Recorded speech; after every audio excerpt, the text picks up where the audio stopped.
નમસ્તે વિદ્યાર્થી મિત્રો, આપણે યુનિટ 2 અનફોર્ગેટેબલ વોલ્ટ ડિઝનીનો હાફ પાર્ટ પૂરો કર્યો હતો. ત્યારબાદ આપણે ધ રેસ્ટ ઇન હિસ્ટ્રી ત્યાં પહોંચ્યો તો ત્યાંથી જ આપણે શરૂઆત કરીએ. The rest is a history. Walt's mouse Mickey celebrate is 40th birthday in 1968 and a happy 40 it was. એટલે કે જ્યારે ત્યારબાદનો એક યાદગાર ઇતિહાસ છે કે ધ રેસ્ટ ઇન હિસ્ટ્રી, કે વોલ્ટે ઉંદર મિકીએ 1968માં પોતાની 40મી એટલે કે 40th બર્થડે એટલે કે વર્ષગાંઠ ઉજવી હતી અને આનંદપ્રિય અને સફળ એટલે કે 40મી વર્ષગાંઠ હતી. એનો હેપી એટલે કે આનંદપ્રિય એન 40th એટલે કે 40મી વર્ષગાંઠ હતી. A quarter of a billion people say a Disney movie in 1968, 100 million watched it a Disney TV show, nearly a billion read in a Disney book or magazine, and almost 10 million visited Disneyland. એટલે કે 1968માં લાખો કરોડો લોકોમાં Disney movie જોતા હતા. 10 કરોડથી વધારે પણ લોકો ડિઝની ટીવી શો જોતા હતા અને લગભગ અબજ લોકો જેટલી ડિઝની બુક અને મેગેઝિન વાંચતા અને લગભગ 1 કરોડ લોકો ડિઝનીલેન્ડની મુલાકાત લીધી. એટલે કે 10 million visited in a Disneyland. And Mickey as a Walt used to say, started it all. અને આ મિકી અને વોલ્ટ કહેતા હતા કે આ બધાની શરૂઆત કરાવી હતી. Mickey was only the first successful product of volt matchless imagination and ability to make his dream become a reality. એટલે કે મિકી એ વોલ્ટની અદ્વિતીય કલ્પનાઓ અને સપનાઓનો વાસ્તવિક રૂપમાં ઢાળવાની ક્ષમતાઓનું પ્રથમ સર્જન હતું. એટલે કે ફર્સ્ટ સક્સેસફુલ સ્ટોરી એની હતી. એન્ડ બીકમ અ રિયાલિટી એટલે કે પ્રથમ તેને ક્ષમતા પર કોઈ પણ વાસ્તવિક રૂપમાં ક્ષમતાનું પ્રથમ સર્જન હતી. ત્યારબાદ it was an ability he could turn off any. He could turn on any occasion, large and small. એટલે કે તેની આ ક્ષમતા કોઈ પણ નાની અથવા મોટી સ્થિતિને પ્રસંગમાં કાર્યરત કરી શકતા હતા. કે he turn on a small or large occasion. Once when my son Roy Edward had a Messrs. Walt came and told him the story of Pinocchio, which he was making at the time. એટલે કે એક વખત જ્યારે મારા દીકરાને શીતળાનો રોગ થયો હતો ત્યારે વોલ્ટ આવ્યા હતા અને તેમણે પિનાકીઓ એટલે કે પિનાકીઓ વાર્તા અને કઈ તેને સંભળાવી, જેને આ સમયમાં તેઓ બનાવી રહ્યા હતા. કે જ્યારે એમના દીકરાને શીતળાનો તાવ આવ્યો ત્યારે તેમણે પિનાકીઓની વાર્તા કહી અને જે હમણાં બનાવી રહ્યા હતા તેમને તેને વાંધો હતો ત્યારે તેમને સંભળાવી હતી. Which was a making a time. When Walt told a story it was a virtuoso performance. His eyes riveted is a listener. His moustache twitch expressly. His every brow rose and fell and his hands moves with the grace of a musical conductor. એટલે કે જ્યારે volt વાર્તા કહેતા હતા ત્યારે કહેવાની દર્શાવની અદ્ભુત કળા ધરાવતા હતા અને તેમની આંખો સાંભળનારને જકડી રાખતી હતી. કે જ્યારે વોલ્ટ વાર્તા કહેતા હોય ત્યારે એને એક અદ્ભુત કળા હતી કે જે તે કહેતા હોય ત્યાં સામેવાળો કશું પણ બીજે જાય નહીં અને તેમની આંખો જકડી રાખતી હતી અને તેઓની આંખો જકડી રાખતી અને તેઓ મૂછો લયમાં ફરકતી ને તેમને નીચી ઊંચી પણ થતી ન હતી. ત્યારબાદ મ્યુઝિકલ કંડક્ટર યંગ રોય એટલે કે તેમનો દીકરો રોય, જુવાન Roy, was so wide eyed at a Walt's graphics telling the fairy tale that he forgot all about his missiles. Later, when he say finished picture, he was strangely disappointed. It didn't seem as exciting when Uncle Walt told it, he said. એટલે કે જ્યારે તેમના હાથમાં કોઈ વાંધાકડી એટલે કે આમ તાલમય સાથે ઝૂલતા અને નાનકડો રોય યંગ રોય આંખો પહોળી કરીને વોલ્ટ દ્વારા જે વાર્તા કહેવાતી એવો તન્મય થઈને સાંભળતો હતો કે જે પોતાના બીમારી વિશે બધું જ ભૂલી ગયો હોય. કે વોલ્ટને ખબર જ ના રહી કે અને એના છોકરાને કે હું બીમાર છું કે નહીં, એ રીતે તે સાંભળતો હતો. અને જ્યારે પણ એ બધી અંતિમ ચિત્ર જોયું કે જ્યારે વાર્તાનું છેલ્લું ચિત્ર જોયું ત્યારે તે ખૂબ જ નિરાશ થયો કે આ જરા પણ એટલું ઉત્સાહી નથી લાગતું જેટલું અંકલ વોલ્ટ કહેતા ત્યારે લાગેલું. તેણે કહ્યું કે જ્યારે અંકલ વોલ્ટે સેડ કે જ્યારે એટલું પણ ઉત્સાહી લાગતું નથી કે અંકલ વોલ્ટ કહેતા હતા. Like many people who work to create humor, Walt took very seriously. He would often sit glumly through the funniest cartoon, concentrating on some way to improve it. એટલે કે એવા ઘણા લોકો જે રમૂજ કરવાના કાર્યમાં જોડાયેલા હતા તે પૈકી વોલ્ટ ખૂબ જ ગંભીરતા લેતા હતા. તે રમૂજી કાર્ટૂન તરફ અસંતોષથી જોઈ બેસી રહેવા અને સતત તેમાં કંઈક નવું વિચારવા, હંમેશા નવું વિચારવું એમાં વિચારતા હતા કે આમાં શું હું નવું કરી શકું. Volt value the opinion of those working with him, but the finally judgment was always questionably his. Once after viewing a new cartoon with a evident, એટલે કે વોલ્ટ તેમની સાથે કામ કરતા ખૂબ જ લોકો એની કદર કરતા હતા અને આખરી નિર્ણય હંમેશા તે જ લેતા હતા. એક વખત કોઈ એક નવી બનેલી કાર્ટૂન મૂવી જોયા બાદ દેખીતી રીતે પણ ના પસંદ કરતા વોલ્ટે અમારા લોકોને એક સમૂહમાં પોતાની બાબતે ટિપ્પણી કરવા આહ્વાન કર્યું અને એક પછી એક દરેક બોલતા ગયા. એમ વોલ્ટની કાર્ટૂન માટે નાપસંદગી તરફેણ કરતી વાતો જ હતી. ત્યારબાદ જોઈએ disappear એટલે કે તરફેણ વાતો હતી. Walt called comment from a group of our people. One after they spoke up, all echoing Walt's criticisms. I can get rubber stamp. That he say yes. Walt he snapped. Then he wheeled and asked the project's name what he thought. The man sensed and the dissent was in order. I think you are all wrong, he declared. Walt just grinned. You seek to your projector, he suggested. એટલે કે જ્યારે પણ તેમની ટિપ્પણી કરતા હતા ત્યારે એક પછી એક દરેક બોલતા ગયા અને વોલ્ટે કાર્ટૂન માટે ના પસંદગી તરફેણની વાતો કરી ત્યારે તેમણે અચાનક કહ્યું વધુ સારું રહેશે અને પોતાના મંતવ્યો બદલવાને કે પોતાનો જે તમે વ્યૂ આપ્યા એના પૂછવાને બદલે હા વોલ્ટ રહેતા રબર સ્ટેમ્પ તેઓ છપાવી કાઢે. પછી તેઓ આગળ વધ્યા અને એક પ્રોજેક્ટની તેમની વિચારો વિશે પૂછ્યું. તે પ્રોજેક્ટની જાણે વોલ્ટમાં બીજા લોકોની તેમની હા મેળવવાની વૃત્તિ અંગે અણગમો પારખી જતો હોય તેમ જાહેર કરતા કહ્યું મને લાગે છે કે તે સંપૂર્ણ ખોટો છે.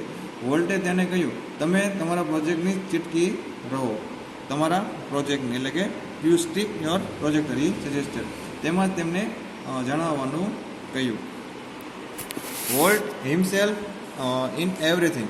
During one story conference of the Mickey Mouse Club TV show, the storyman, pointer in hand, was outlining a sequence called How to Ride a Bicycle.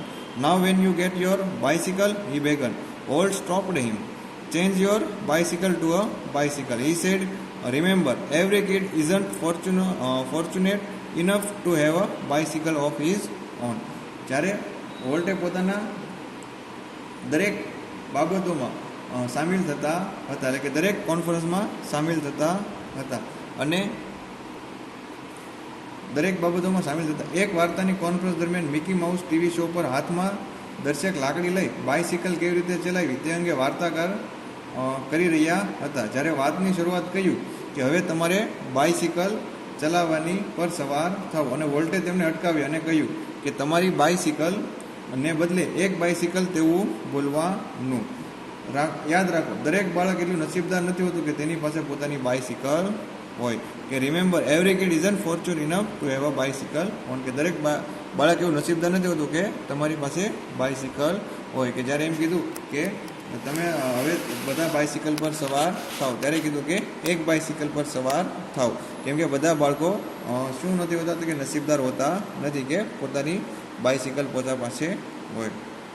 The story of Disneyland, perhaps better than anything else, illustrate Walt's vision and his stubborn determination to realize an idea he believed in. For years, Walt had quietly nursed the dream of a new kind of amusement park. It would be potpourri of all the ideas conjured up by his fertile imagination. But the idea of sinking millions of dollars into amusement park, even Walt's kind of amusement park, seemed so proposed stories that he wouldn't mention it anyone. He just quietly began planning.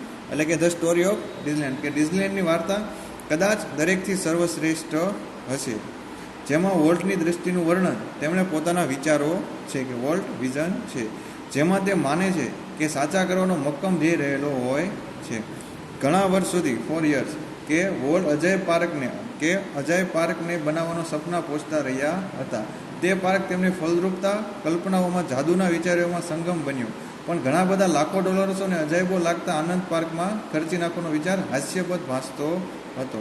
તેમણે માટે કોઈ પણ જણાવ્યું ન હતું અને તેમને છાનામાના તેમની આ યોજના બનાવી હતી કે હી જસ્ટ ક્વાર્ટરલી બેગન પ્લાનિંગ, એટલે કે છાનામાના જણાવી હતી, કેમ કે ઈ પાર્કમાં લાખો રૂપિયા અને અબજો રૂપિયા ખર્ચાઈ જવાના હતા અને બધા તેમને કે હાસ્યપદ, એટલે કે તેમને બધા દાંત કાઢે કે આ પાર્કમાં એટલા બધા રૂપિયા ખર્ચવા જોઈએ નહીં. બટ તેને છાનામાના એની પ્લાનિંગ બનાવ્યું. As usual tough, he confused all of us with his own enthusiasm when he finally told us about the project. Someone asked, Walt, how should the Disneyland look? Quick came the reply, it should look like nothing else on his earth. Predictably, we had trouble raising money, but Disneyland didn't open in July 1955. Since that first day, millions of people have flocked to see the unique creation of Walt's imagination. Like a kid with a new toy, the biggest, shiniest toy in the world. Walt used to wander through the park, starting as a happily and as any tourist. એટલે કે as usual, એટલે કે અંતે હંમેશા ઉત્સાહ મુજબ પોતાને પ્રેરાથી અને અંત મુજબ હંમેશા પોતાના મુજબ, કે જે પોતે જ જે વિચારતા એ જ કરતા હતા, બીજાનું માનતા નહોતા. કે બધાને ઉત્સાહિત કરવા તેમણે પોતાના નવા પ્રોજેક્ટ વિશે વાત કરી. કોઈકે પૂછ્યું, વોલ્ટ, ડિઝનીલેન્ડ કેવું લાગવું જોઈએ? કે સમ આસ્ક ક્વેશ્ચન, કે વોલ્ટ કેવું ડિઝનીલેન્ડ લાગવું જોઈએ? ત્યારે ખૂબ જ ત્વરિત થઈ તેમણે જવાબ આપ્યો કે એવું કે જેના જેવું આ પૃથ્વી પર બીજું કોઈ છે જ નહીં. અમારા અનુમાન મુજબ અમને પૈસા ઊભા કરવામાં મુશ્કેલી પડી, પણ ડિઝનીલેન્ડ જુલાઈ 1955માં શરૂ થયું. તેમાં પ્રથમ દિવસે જ વોલ્ટની કલ્પના અદ્ભુત સર્જન જોવા માટે લાખો લોકોની ભીડ જામી ગઈ હતી. કે ફર્સ્ટ ડે જોવા માટે million people have flocked to see unique creation. જાણે કે નાના બાળકમાં હાથમાં નવું રમકડું આવ્યું હોય, સમગ્ર વિશ્વનું સૌથી મોટું અને સૌથી અદ્ભુત રમકડું. વોલ્ટ એક પર્યટક જેવી ખુશી અને અચરજ દરેક સમય આ પાર્કમાં ફરતા તેને જોયા. કે હેપીલી ઇઝ એની ટુરિસ્ટ, કે દરેક ખુશી જેવા અચરજથી આ પાર્કમાં તેને ફરતા જોયા હતા. ત્યારબાદ આ ચેપ્ટરનો છેલ્લો paragraph, the overwhelming success of Walt's crazy idea triggered a dramatic about face in the Disney fortune. Yet success never changed Walt. He remained the simplest of men. He hated parties and his idea of a night out was a burger and chili at some little restaurant. His only extravagance was a miniature railroad that ran around the ground of his home. એટલે કે વોલ્ટની પાગલ અદ્ભુત કલ્પનાઓ અને અતિ તીવ્ર સફળતાથી Disney આર્થિક મૂડીને એકત્રિત કરવાની શરૂઆત કરી, છતાં પણ સફળતામાં કોઈ ફેર પડ્યો ન હતો. એટલે કે સફળતાથી વોલ્ટમાં કોઈ પણ ફેર પડ્યો નહોતો. કે જે એક નાનો માણસ હતો તે ખૂબ જ મોટો થઈ ગયો અને લાખો રૂપિયા કમાવા મળ્યો, પણ છતાં વોલ્ટની કલ્પનામાં અથવા કે એક સામાન્ય માણસ થવામાં કોઈ પણ ફેરફાર થવો હતો નહીં. અને તેમની ઉજવણી સખત નફરત થતી હતી. કે રાત્રિનો બહાર ઉજાણી વિશેનો ખ્યાલ એમને નાના રેસ્ટોરન્ટમાં અને બર્ગર અને મરચું, કે જ્યારે તેને આ વિચાર આવતો ત્યારે તેને યાદ આવતું હતું કે એક નાના રેસ્ટોરન્ટમાં બર્ગર અને મરચું ખાતો હતો. એમના ઘર પરથી ગોઠવાયેલો નાનકડા રમકડાની ટ્રેન પાટો એ કદાચ એકમાત્ર અપવ્ય કે ખોટો ખર્ચો હતો. કે તેમના ઘર બાજુ જે ટ્રેન નીકળતી એક અપવ્ય અને એક કદાચ ઓલો હશે, ખોટો ખર્ચો હશે. ત્યારબાદ what do you do with all your money? A friend once asked him. Pointing at the studio, Walt said, I fertilize that field with it. And it's true that Walt fluffed money back into the company almost as fast as it came in. એટલે કે એક વખત તેમના મિત્રએ પૂછ્યું કે તું તારા બધા પૈસાનું શું કરીશ? તો તેમણે સ્ટુડિયો તરફ ઇશારો કરતા કહ્યું કે હું આ ખેતરમાં ખાતર નાખતો રહું છું એ સાચું છે, પણ સાચું પણ હતું અને બધા પૈસા કંપની પાછા આપતા એ જેટલું શક્ય બને તેટલું જ જલ્દી આમ કરતા, કે હું આ ખેતરમાં ખાતર નાખતો રહ્યો છું એ સાચું હતું અને તેમના જે પૈસા છે એ તેમના સ્ટુડિયોમાં જ નાખીએ છે. Being solvent for the first time since he started the business gave Walt a chance to develop other ideas. This included the development of mineral kind and alpine like valley high in a Syria mountain, a California Institute of Art for which he donated the land and several million of dollars, and most of ambitious of all at $100 million Disney World and City Tomorrow in Florida.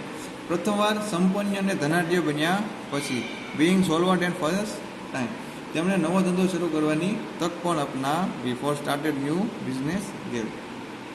આમાં કાચી ધાતુનો વિકાસ પણ સમાવેશ થાય છે, જે સિયેરા પર્વતોની ઉચ્ચ પ્રદેશોની ખીણીમાં એટલે કે સિયેરા પ્રદેશોની ઉચ્ચ ખીણીમાં છે. આ માટે તેમણે કેલિફોર્નિયાના આર્ટ્સ ઇન્સ્ટિટ્યૂટ માટે જમીન તથા અમુક લાખ ડોલર્સ દાન કર્યા હતા, કે જ્યાં ભણ્યા હતા તેમને લાખો ડોલર દાન પણ કર્યું હતું. આ બધા નવા વિચારોનું સૌથી વધુ મહત્વાકાંક્ષી હતું ફ્લોરિડામાં બનેલું $10 કરોડ ડિઝની વર્લ્ડ અને city of tomorrow.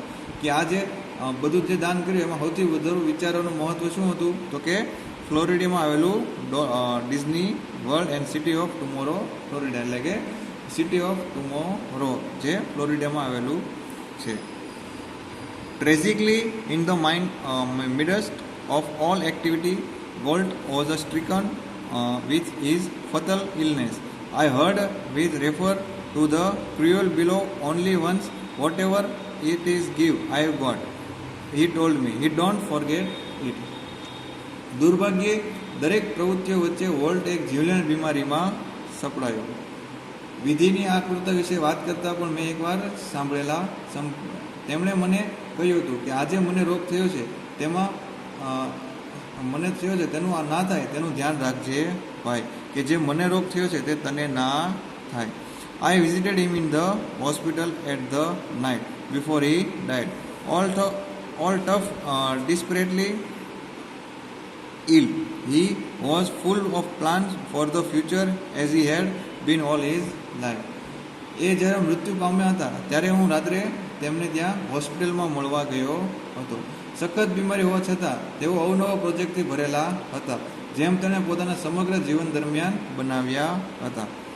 Volt use to say that Disneyland would never be finished and it never will. I like to think too that Walt Disney influence will never be finished, that through his creation future generation will continue to celebrate what he once described as that precious, ageless something in every human being, which makes us play with children's toys and laugh at silly things and sing in the bathtub and dream. વોલ્ટે કહ્યું હતું કે ડિઝનીલેન્ડનો ક્યારેય અંત આવવો જોઈએ નહીં, never finish, અને સાચે તેનો ક્યારેય અંત નહીં આવે. વોલ્ટ ડિઝનીની અસરનો ક્યારેય અંત થાય નહીં. તેમના સર્જન દ્વારા ભવિષ્યમાં આવનારી પેઢીઓ પણ આ વાતની ઉજવણી ચાલુ રાખશે, કે જે તેમણે એકવાર વર્ણવ્યું હતું કે આપણા દરેકમાં રહેવું કંઈક અનમોલ છે, કે જે આપણે નાના બાળકના રમકડાથી પ્રેરે છે અને નાની નાની વસ્તુઓ પર ખિલખિલાટ હસવા અને બાથટબમાં ગાવા માટે અને સપના જોવા માટે મજબૂર કરે છે. જ્યારે તેમનું મૃત્યુ થયું હતું ત્યારે તેમના ભાઈ મળ્યા ત્યારે તેમને વોલ્ટે આ બધું જણાવેલું હતું કે ડિઝનીલેન્ડનો ક્યારેય અંત આવવો જોઈએ નહીં અને આવનારી પેઢીઓ માટે પણ તેમની ઉજવણી ચાલુ રહેવી જોઈએ.